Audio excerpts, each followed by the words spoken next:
First of all, good morning guys, welcome back to our channel. I wanted to clear up a couple things because I realized we have a lot of questions because I'm just kind of spewing out information. The reasoning behind this is because our channel was originally made for our friends and family who are back home.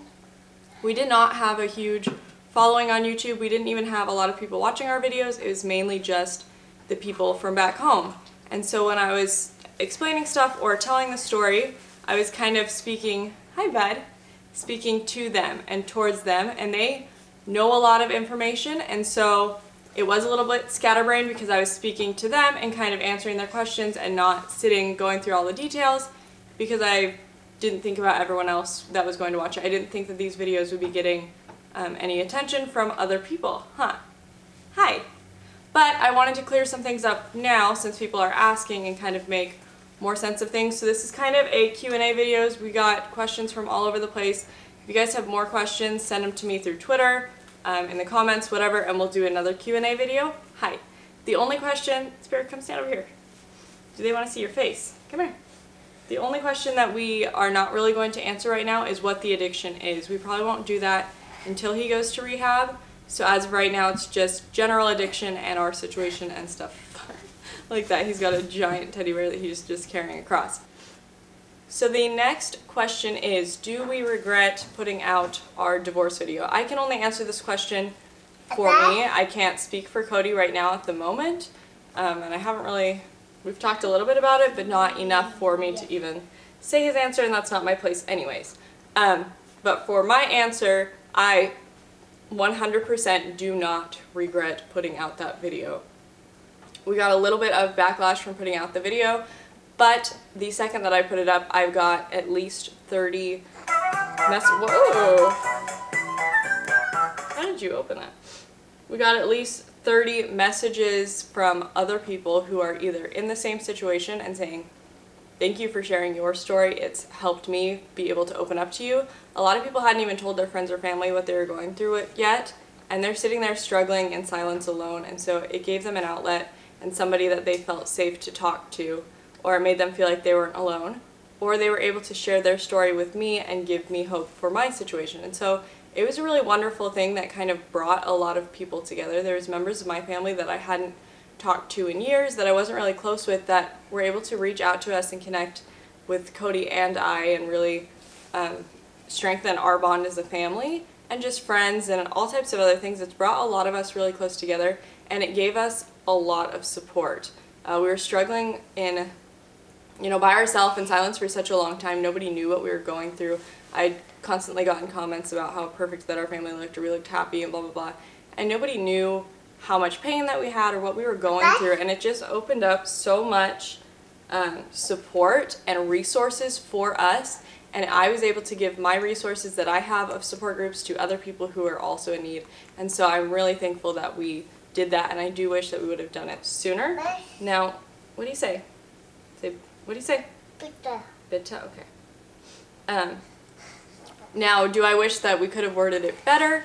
Looking back at it now, yes, there was so many things that I could have said better at that moment. That was the best that I had, the best that I could have given, because we were going through a lot, and that's the best that I had at that moment. So I don't really regret it, but I do think that we could have said a couple things a little bit better.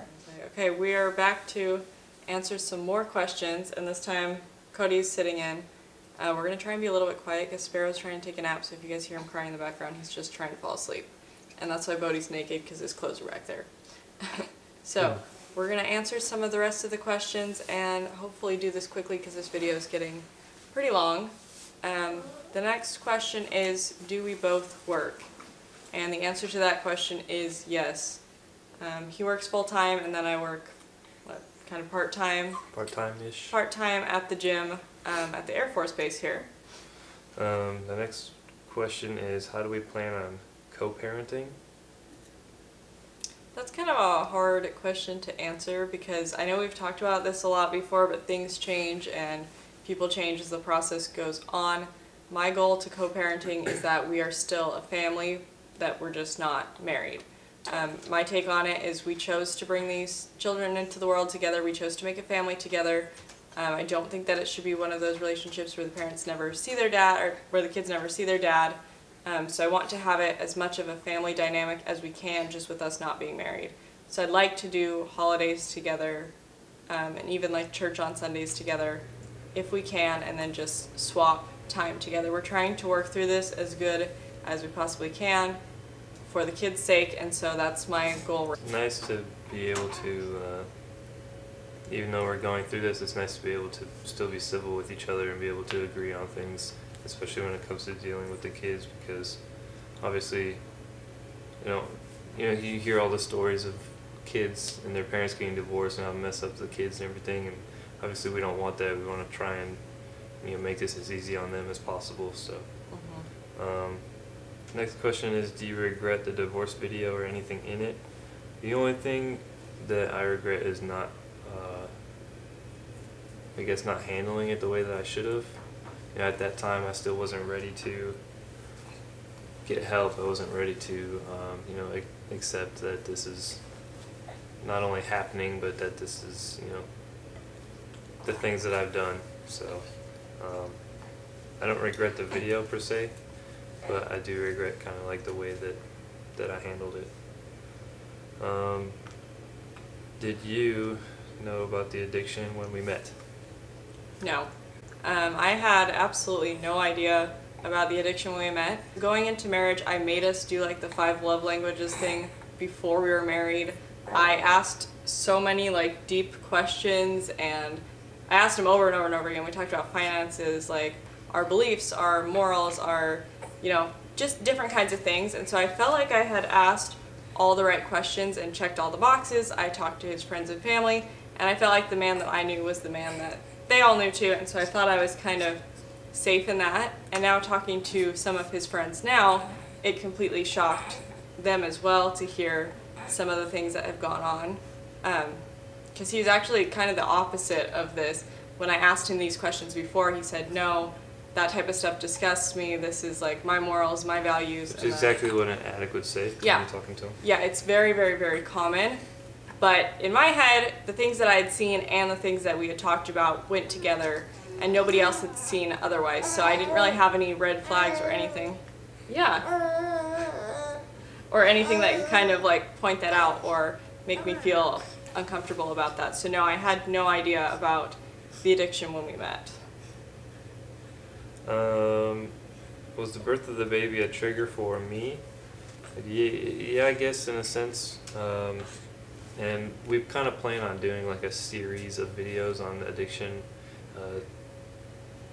Just because we can't talk about it in one video, it'd be way too long. But yes, in the sense that when the baby came out, talking about both of them really, when Sparrow came out and when Bodhi came out, I guess I wasn't ready for it, and that was a big, it kind of helped push me further down my addictive path. So short answer, yes, it was. Do you agree? Yeah, I agree, because before Sparrow was born, I found out about the addiction and like the severity a little bit before he was born, and we had the addiction, but we had like other problems, and our relationship was still so great to the point where when we went to marriage counseling the first time, I actually forgot to bring up the addiction because it really seemed like it was there, but it wasn't that big of a deal. And after Sparrow was born, everything just kind of went completely downhill after that. So I would say yes. And then talking to all of my friends or other people in this situation, they all agreed that it seemed like the birth of their children was a trigger for their husbands or wives. And speaking of the kids, how far apart are they? Sparrow is 2 years and Bodhi is 5 months. Sparrow was born in February, and Bodhi was born a year and 7 months later in September. So that's a year and 7 months, or 19 months for all the people who use months. Yep, pretty close together, huh? Next question, have we been able to help others with our videos yet? Absolutely. She constantly gets emails and emails and emails asking for help, asking for resources, asking for what they should do. And we've gotten tons of life stories from these other individuals who have actually helped me a lot, seeing, these other people are going through the same thing. I'm not alone, and it definitely helps. Not only are we helping other people, but it's definitely helping us as well. Yeah, it's been really cool to see how many people have reached out to us. I was telling him yesterday, like, I get, at least 40 emails a day or messages on Instagram, and these people are not only asking for help, but they are giving us help. They're giving us support. They're giving us resources. They're opening up to us and telling us their stories of, here's where we were at a couple years ago and here's where we're at today. So it gives us hope and just what they did to get to that point. And Yeah, so a lot it's of been people really have amazing. told us what helps them as well, so we can apply that in our lives too. Yeah, and then I'm able to take their information and then give it to the people who are asking me for help. Because as much as I want to help all of you guys, I don't have all the resources in the world, because if I did, maybe we would be in a better place, obviously. But they're able to give me their resources, and then I can go and give them to all these other people who are asking for help and don't know what to do. And so it's been really amazing to see how other people are helping us and we're able to help other people just from being open about our situation so far. The question on why am I mean to Cody in the videos. A lot of this is kind of coming from our How We Met video. If you go back on my Instagram story when I announced the How We Met video, I wrote something, I don't remember the exact wording, but it's just something along the lines of, in the next few months, some things are going to be changing for our family, but regardless of the situation, I'm glad that we took the time to sit down and record this. At that time, a lot of new information had come out that made me question our past and question how our relationship used to be. And I was 9 months pregnant, and I was angry, and I was annoyed, and I was hurt, and at that time I did not have a support group. I didn't have any, you are talking to again.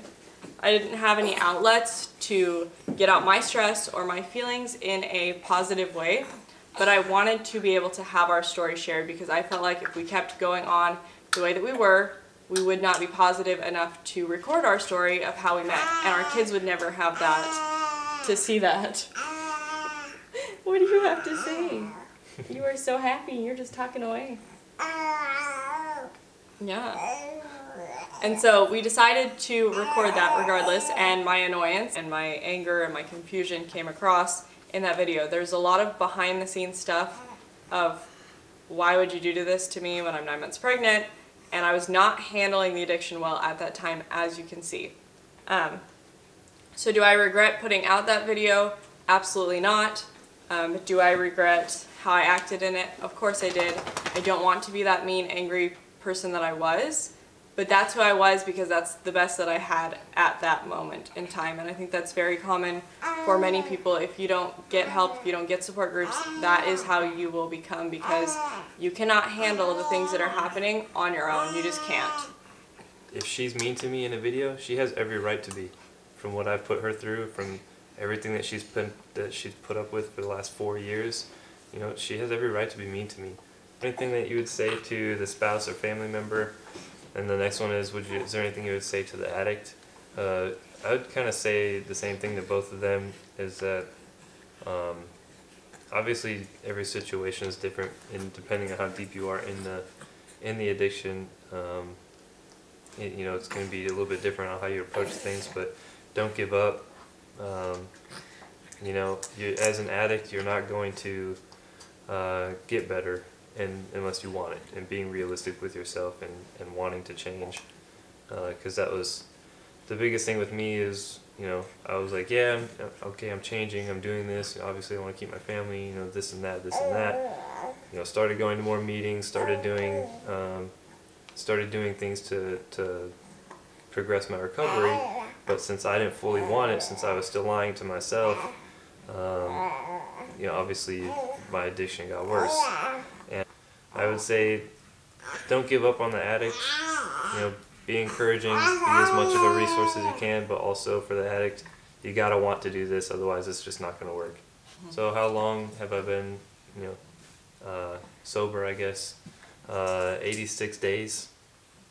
And I know that because I'm doing, one of the things I'm doing a whole bunch of other things, but one of the things I'm doing is an online program, and you have to journal every single night. And for the title, you put the day, and then you put how many days sober you are. So. And then this is we ended up having to go back and redo this video. So this is the end of the questions with Cody, and it's just going to cut into the very end of the video where I started from the other day. And I think that I ended it out over there. So is there anything else that you want to say before it goes into the last part? Not right now. Okay. So this video has taken us like a couple days to make, and I went back and I watched the clips, and I've been kind of struggling the past few days of the right answers to give to you guys, and how can I defend myself without making it look wrong? Because the truth is, I'm not here to turn Cody into the bad guy. I'm not here to demonize him or addiction, and I'm not here, you know, I don't want either of us to be perceived as the bad guy in this situation. And I feel like defending myself, giving you guys the information that would defend myself, would only turn it against him, and that is not what we are here to do. That's not why we're making these videos. What I want to do is I want to be able to help people with the information that we have gotten in this situation, and I want to be able to relate to people and support people and just be honest and open about our lives. So I know that the whole beginning of this video is just us defending ourselves over and over and over again, and I'm going to leave that in because I already filmed it all, but from here on out, that is going to stop. I am only going to share information that I think will be helpful for others in this situation. And that's not us trying to hide our situation or hide our lives, but the truth is, if there's a question that I think one of you guys is going to relate to that could help you or kind of clear up the air, I'm going to put that in there. If it's just rude and there's no point to it, I'm not going to include it. So the truth is, let me go back and say, and I think the last question that I answered last night, just talking about why I was the way that I was, could be a little bit helpful, because it kind of does show you guys. You guys can go back, you can watch our previous videos. I was mean, I was rude, I was snippy, and that is what people are going through in this situation. Sorry, my dog is trapped in his kennel. He hops in there and then the door closes on him, so I'm going to let him out really quick. Like I said, that is what people are going through in this situation. You are going through so many emotions and so much pain, and that is what people are going to perceive. Now, like I said earlier, I regret the way that I acted. Of course I regret being annoyed or angry or snippy because it wasn't helpful for me and my healing, and it wasn't helpful for him.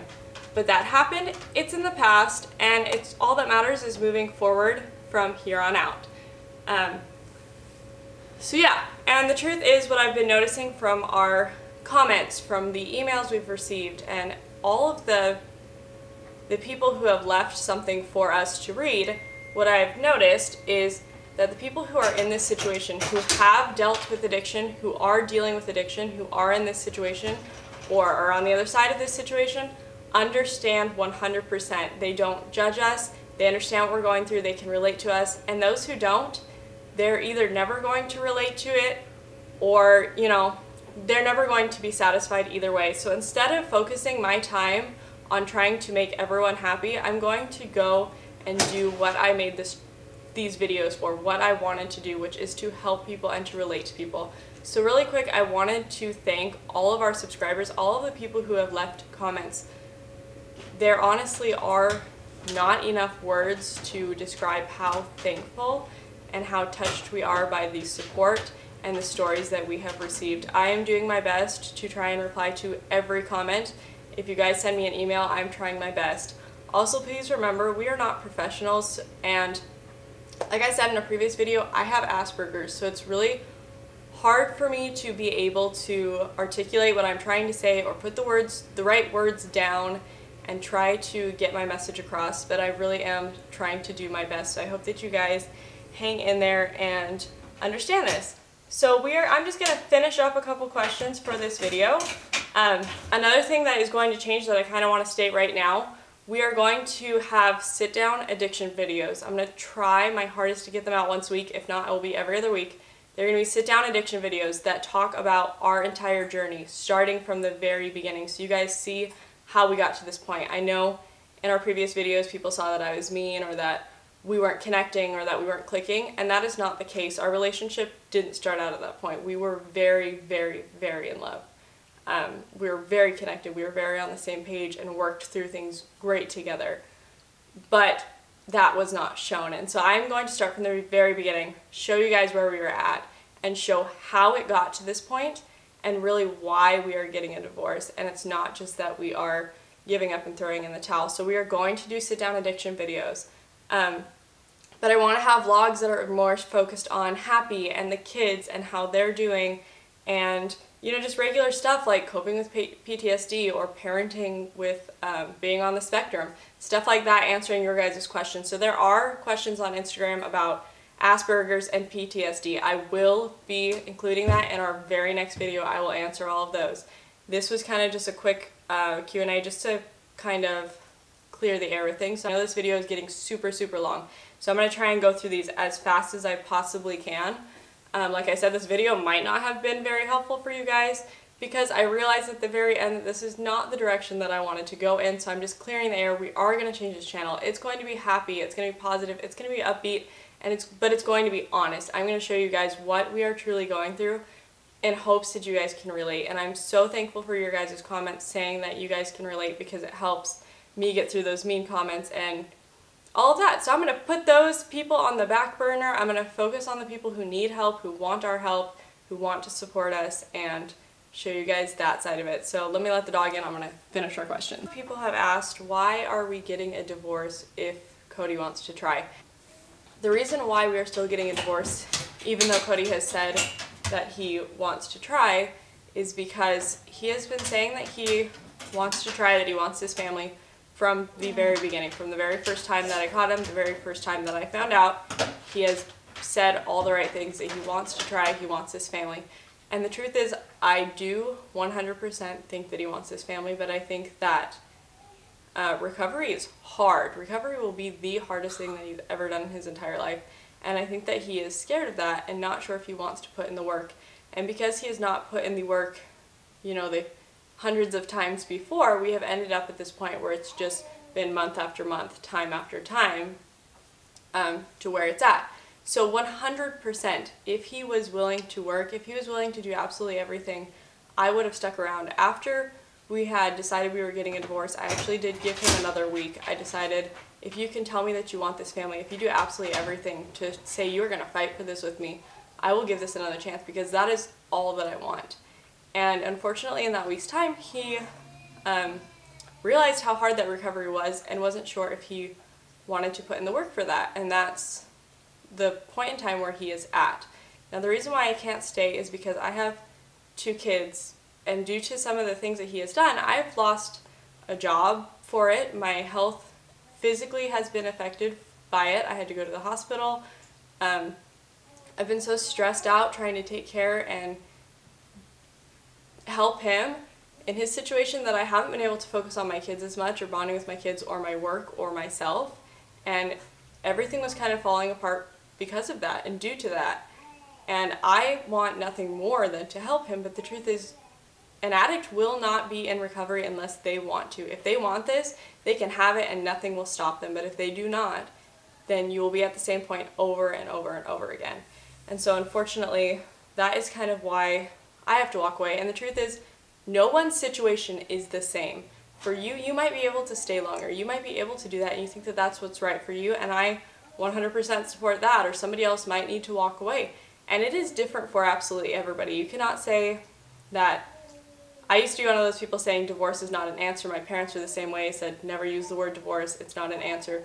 But the truth is, there are far worse things in this world than divorce, and that would be abuse, that would be not being able to take care of your family, or take care of yourself, or take care of your kids due to literally killing yourself, taking care of somebody else. And you don't want to develop a codependent relationship. And the truth is, you can still sever the ties and not have a codependent relationship and stay married, or you can get a divorce. There's multiple different ways to do it. Everyone's situation is so, so, so different.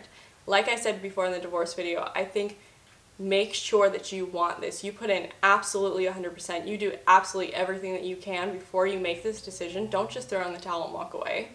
But if it comes to that, it comes to that. It's not, it might be what you have to do at that moment. So I really do hope that he gets the help that he needs, but I cannot force that, I cannot control that. And after losing my job and my physical state being affected to the point where I couldn't take care of my kids, or I couldn't, do the things that I needed to do, I knew that I had to walk away, unfortunately.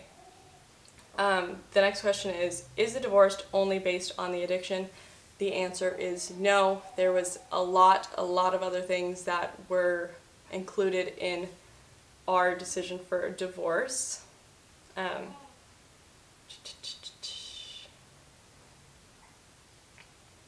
How do I cope with the addiction? The truth is, something that has been super, super helpful for me is trying to understand addiction. So that's listening to podcasts, talking to therapists and psychiatrists and psychologists, and doing my own research to try and understand addiction, that they're not these awful, terrible people. They can still be the man or woman that you fell in love with. They can still be your father or mother. They're not awful, terrible people, but due to the addiction, they are making choices that may hurt themselves and others. And so noticing that he was not being malicious towards me or trying to hurt me on purpose, that this was based off the addiction, that was able to give me more understanding to try to meet him with love and not just hate. I gotta go get Sparrow because when I was chasing the dog down the street, it woke up Sparrow. And then I will answer a couple more questions. So back to the original question of how do I cope with the addiction? Just one, trying to understand it, and two, having a support group.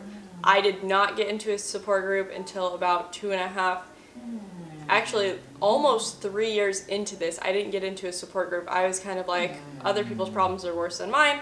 I don't need the help. He needs a support group. I was focused on helping him and not focused on me at all. But I cannot emphasize enough, get a support group.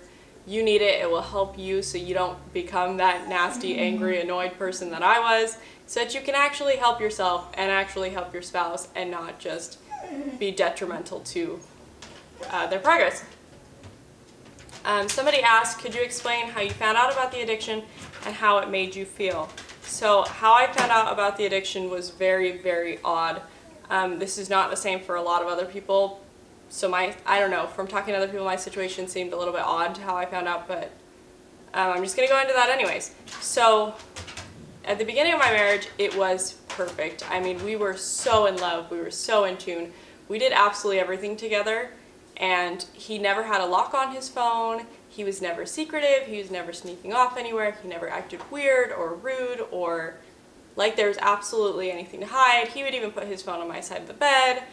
He never snuck off in the middle of the night. He was never late home from work. He was always, checking in, telling me where he was at, what he was doing. We were, pretty open. I thought that we were doing great with communication and such. And so I had absolutely no reason to suspect this man of anything or that there was anything going wrong in our marriage. One night we used to go for drives. Just in the middle of the night, we'd get like a smoothie or a soda. We'd go for a ride and just talk, talk about life.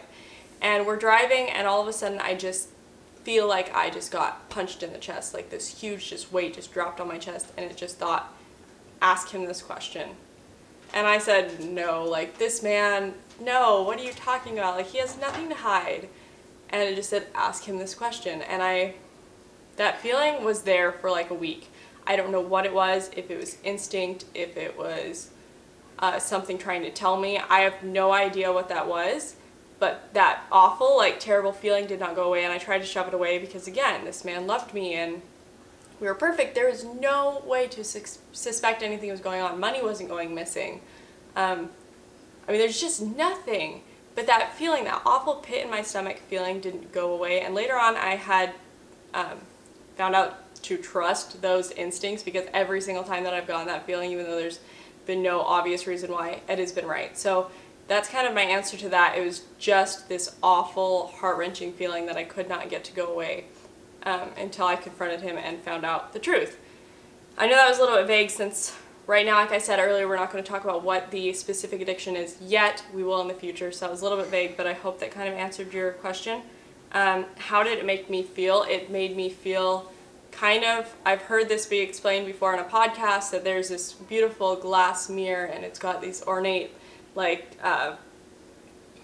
drawings around the side or etchings around the side, and it's just gorgeous, and all of a sudden somebody just takes a hammer and just smashes the mirror, and there's all of these pieces. It honestly felt like my world is shattered, that everything that I knew, that this life that I knew, this man that I knew, was now in question because I was just so confused. I was so lost. I thought, how did I not see this? How did I not know? Where were the red flags? So I was confused. I was lost. I felt shattered. I felt very hurt at first. And so that's my original feeling. After that, I was able to kind of pull myself out of that very fast the first time because I trusted that that was just a mistake, a one-time thing, and fortunately it wasn't. But that's not part of the question, so that is it. Let me see if there's any more.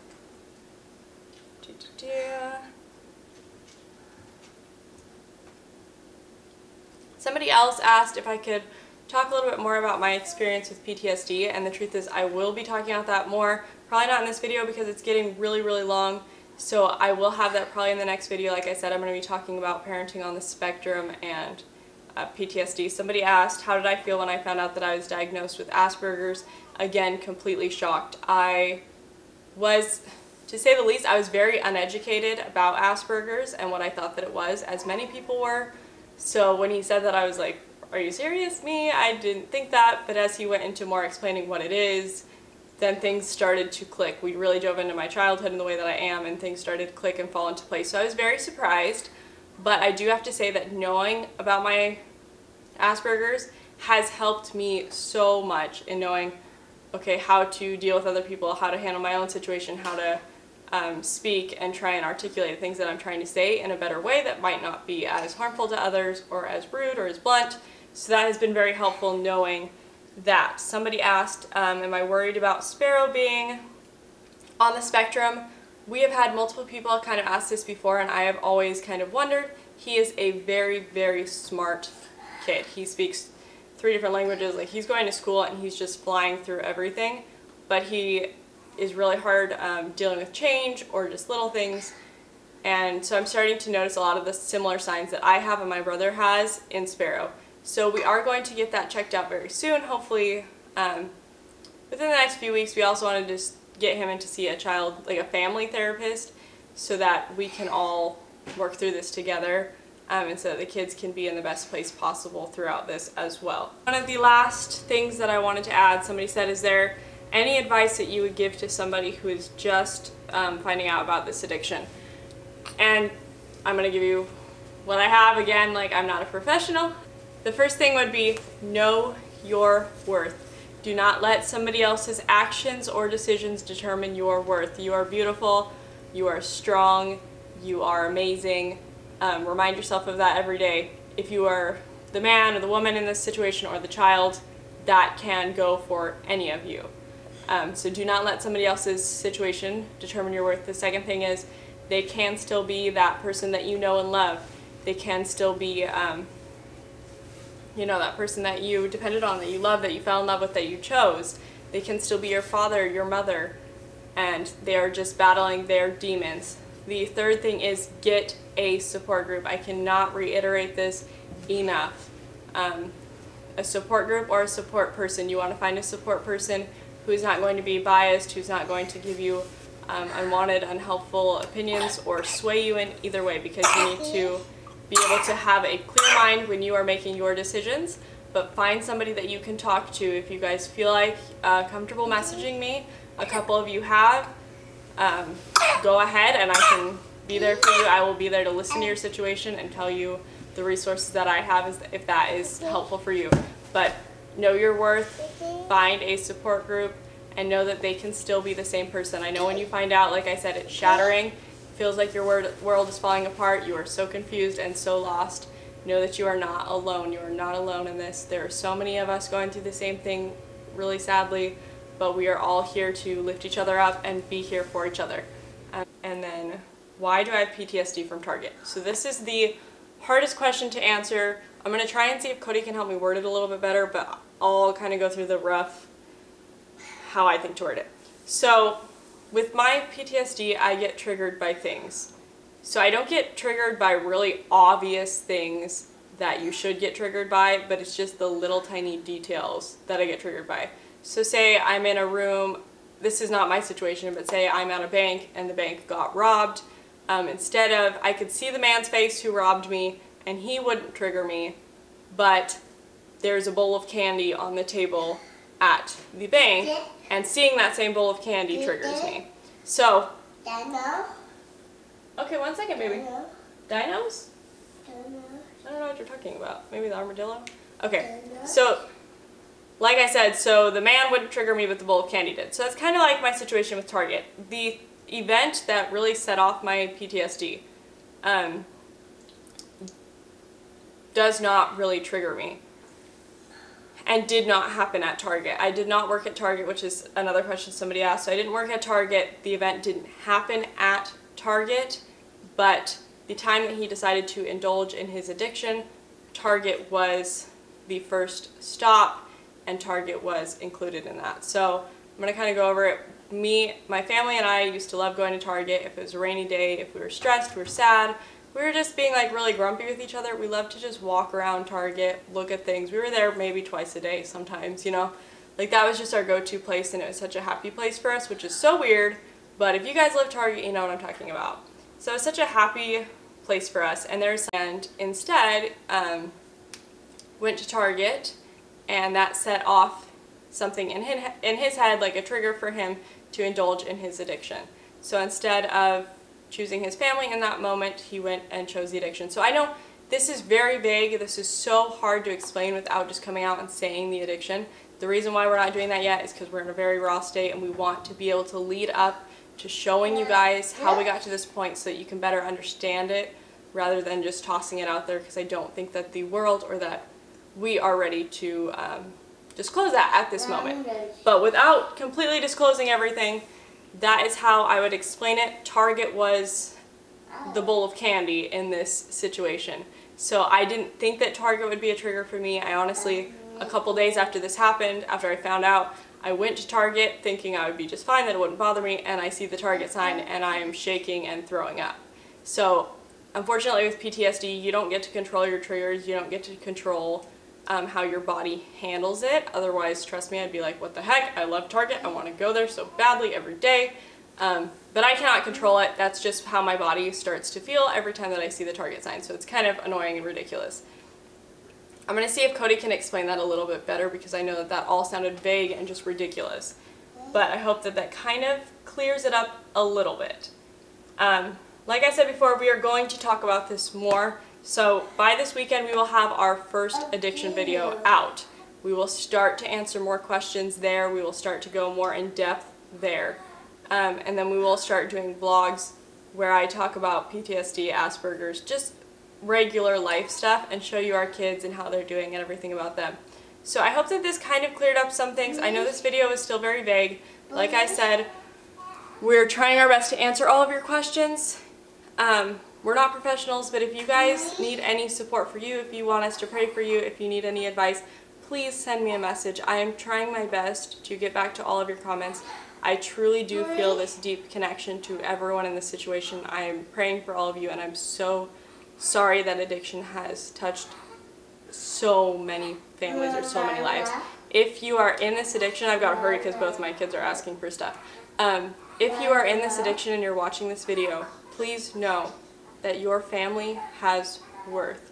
Your spouse has worth, and most importantly of all, because I know so many addicts feel like they don't, you have worth. You are not a terrible, awful person. Spouses, if you're watching, your spouse is not a terrible, awful person, even though they may feel like it at some times. They are just battling their demons, they're fighting with their addiction, and there is hope. I've seen so many people come out of this stronger. I've seen so many beautiful, inspirational people come from addiction, so it is possible. So I hope that you guys hold on to that. I hope that you guys understand that. Like I said, this video did not go like I wanted it to go. But from here on out, starting today, this channel is going to change, and we are going to start trying to actually make a difference for ourselves and for others. And I hope so much that by sharing my story that this can even just help one person. If we get 1,000 haters and we have just one person who is helped by this, then it would be so worth it. So I hope that you guys got something from this video. Again, if you guys have questions, Instagram, Twitter, down below in the comments, I will do my best to answer anything that you guys have within our next videos. It's probably not the type of Q&A that you guys were looking for, but I hope it cleared up some things. So thank you guys for watching.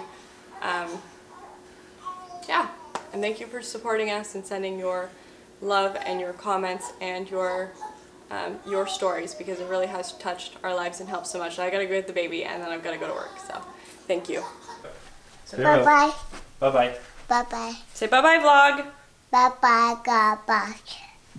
Interesting. Awesome. Okay, bye-bye.